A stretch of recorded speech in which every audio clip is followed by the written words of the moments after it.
Tapos nasunog sa simbahan, banal-banalan, pinagtawanan ng netizen. Grabe. Hindi, alam niyo yung mga, dito tawang-tawa ako dito sa mga tawang-tawa ako dito sa mga ganitong technique ng mga ibang politiko. Yung gagamitin yung pagiging banal nila, gagamitin yung pagiging religyoso nila kuno. Samantalang tinarantado nyo yung kay OJC. Tapos magpapakita kayo na makajus kayo.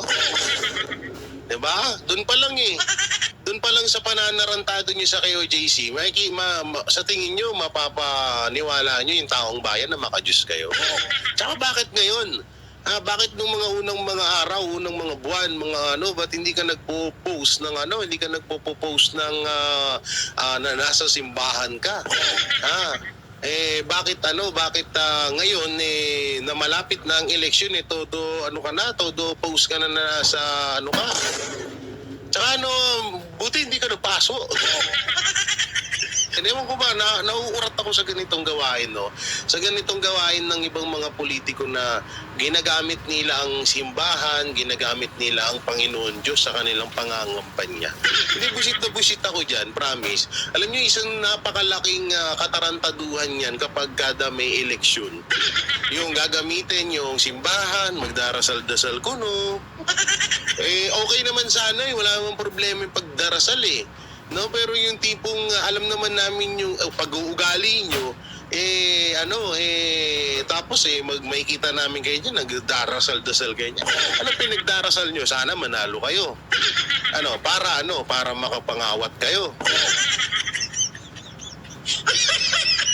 Nata yung pinagdarasal dito ni Abalos So, panoorin natin to. Pinagtawanan si Ngwing Benhur Abalos dahil bago nga file ang kanyang Certificate of Candidacy, abay pumunta muna ng simbahan at humingi ng basbas.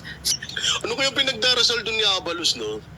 Sana po manalo ako para marami akong makuhang mga pira sa kaban ng bayan. Sana po ipanalo niyo po ako. At sana po wag niyo po ako sunugin dito. Hindi, ito si Abalos, Katoliko pala to. Hindi niya man lang nirespeto ang KOJC. Na kung nga rin, maka-Diyos.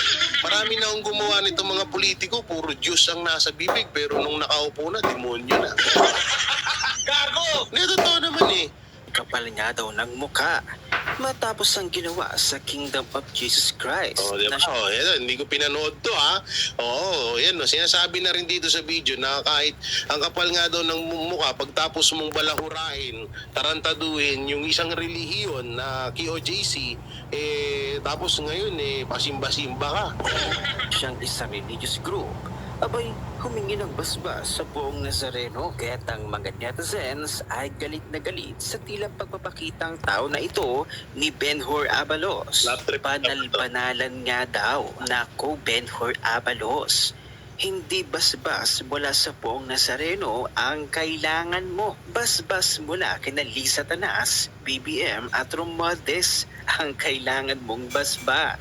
Baliwala nga daw ang iyong paghingi ng basbas sa buong Nazareno o kahit sa Panginoon. Kahit anong basbas ang hingiin mo, magbibingi-bingihan na lang sa iyo ang Poong Nazareno. Sasabihin ng Poong Nazareno, maitim na nga ako, mas maitim pa yung balak mo sa Pilipinas. Magawa ka naman ng karumal-dumal, kababalaghan, katiwalian sa gobyerno. Doon pa lang sa sagradong simbahan ng Kingdom of Jesus Christ ay nilapastangan mo. Paano ka titinggin ng Panginoon, Abalos? Ang kapal, ayon pa sa mga netizens, ay alam na daw nila ang ganitong style. Kumita na yan. Luma na. Bentang-benta na yan. Ito ang sabi ni Abalos, sige, basahin natin yung sabi ni Abalos. Kasama ang aking pamilya. Pamilya, tayo ay humingi ng gabay at basbas sa Poong Nazareno. Gabay at basbas. Para manalo ka?